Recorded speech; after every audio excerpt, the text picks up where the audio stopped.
pencegahannya. Pembahasan yang pertama akan dibawakan oleh Saudari Rizky Rufaida.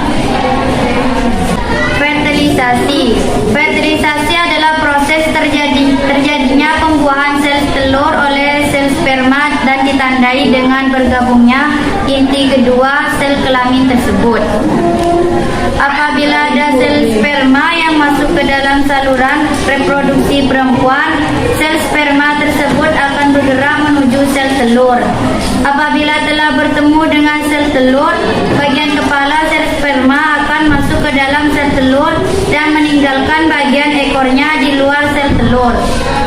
Proses inilah yang mengawali terjadinya fertilisasi. Fertilisasi merupakan proses peleburan inti sel sperma dengan inti sel telur sehingga membentuk zigot.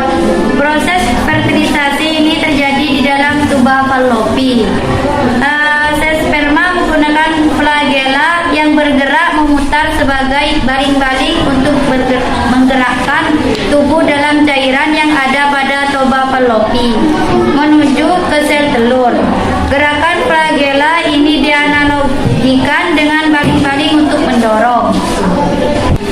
Seperti inilah gambar fertilisasi.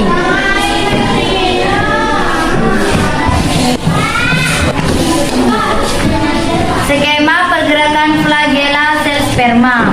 Sel sperma dapat menemukan lokasi sel telur karena sel telur menghasilkan senyawa kimia berupa hormon progesteron. Selain itu, juga karena adanya sensor panas, suhu tuba fallopi atau tempat sel telur berada lebih tinggi dibandingkan suhu tempat penyimpanan sperma. Zigot yang berbentuk setelah terjadinya fertilisasi akan melakukan pembelahan. Selanjutnya berkembang menjadi embrio yang akan menuju ke rahim. Kemudian tertanam implantasi ke dalam endometrium.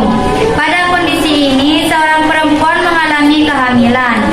Embrio berkembang dalam kandungan sehingga menjadi bayi yang siap lahir selama 9 bulan, 10 hari atau sekitar 40 minggu.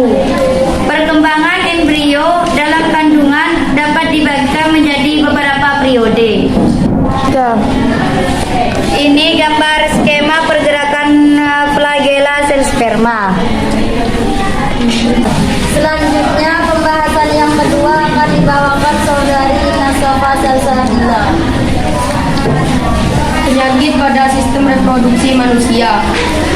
HIV atau AIDS. Penyakit AIDS adalah penyakit yang disebabkan oleh HIV, Human Immunodeficiency Virus, yang menyaring sistem imunisasi atau kekebalan tubuh penderita.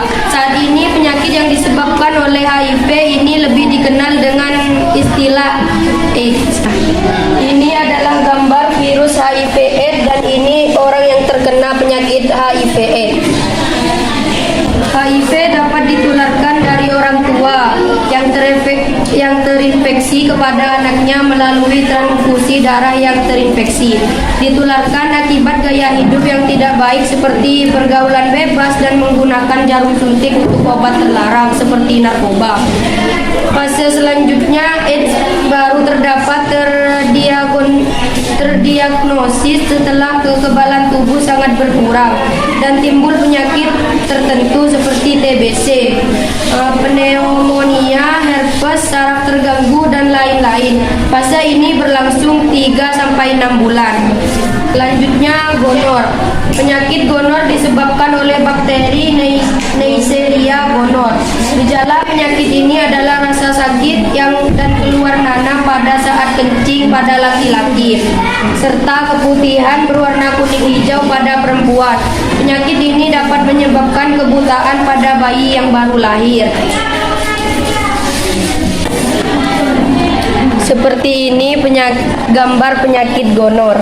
Pembahasan penyakit selanjutnya akan dibawakan oleh Saudari Safira.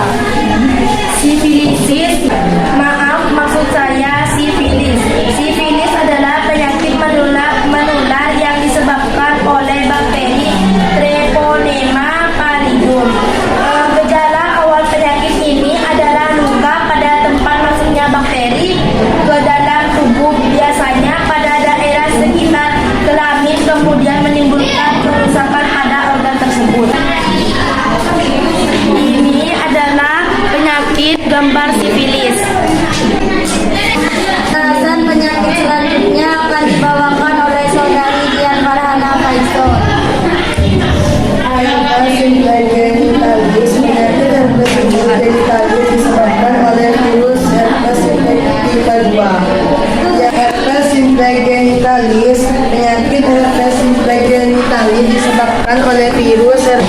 simplex tipe 2 yang menyerang kulit di daerah genitalia luar, anus, dan vagina.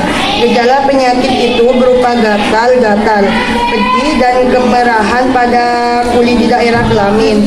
Kemudian pada daerah tersebut timbul beberapa lepuh kecil-kecil dan selanjutnya lepuh menjadi pecah dan menimbulkan luka. Penyakit herpes sulit sekali sembuh dan kering kambuh setelah beberapa bulan atau tahun. Ini gambar penyakit herpes genitalis.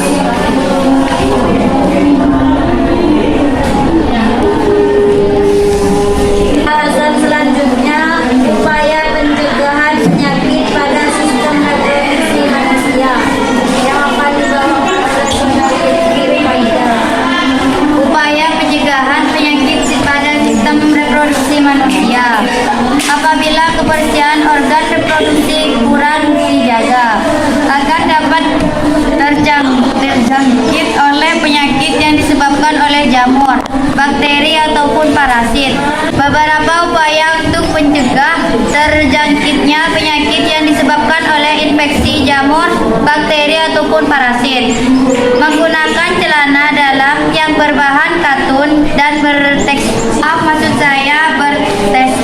tekstur lembut. Hindari bahan yang bersifat panas, kurang menyerap keringat dan berbahan ketat. Misalnya jeans. Jeans. Biasakan membilas dengan bersih organ reproduksi setiap selesai buang air kecil maupun buang air besar.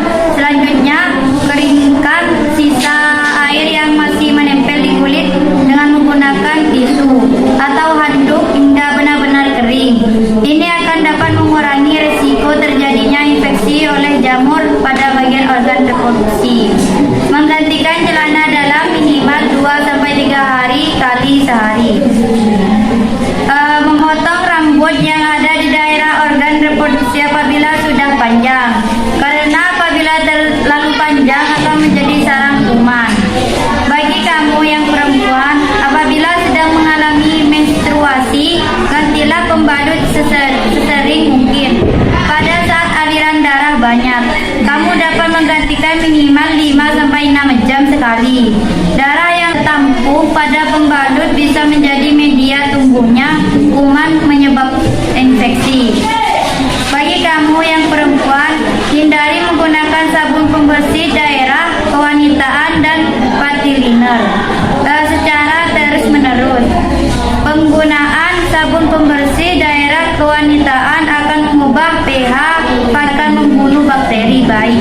Baik, selanjutnya saya buka sesi tanya jawab.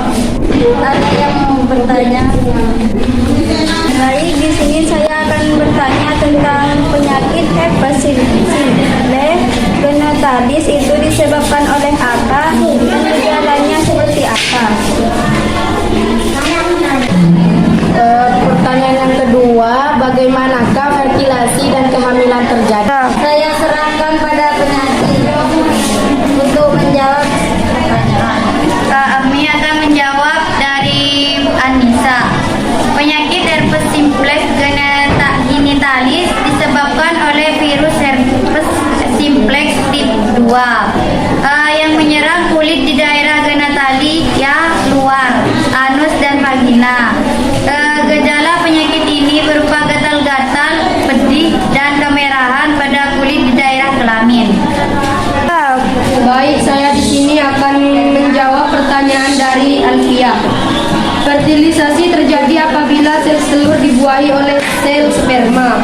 Setelah terjadi fertilisasi, zigot yang berbentuk akan melakukan pembelahan dan berkembang menjadi embrio, yang selanjutnya bertanam ke dalam endometrium. Pada kondisi ini, seorang akan mengalami kehamilan. Sekian presentasi dari kelompok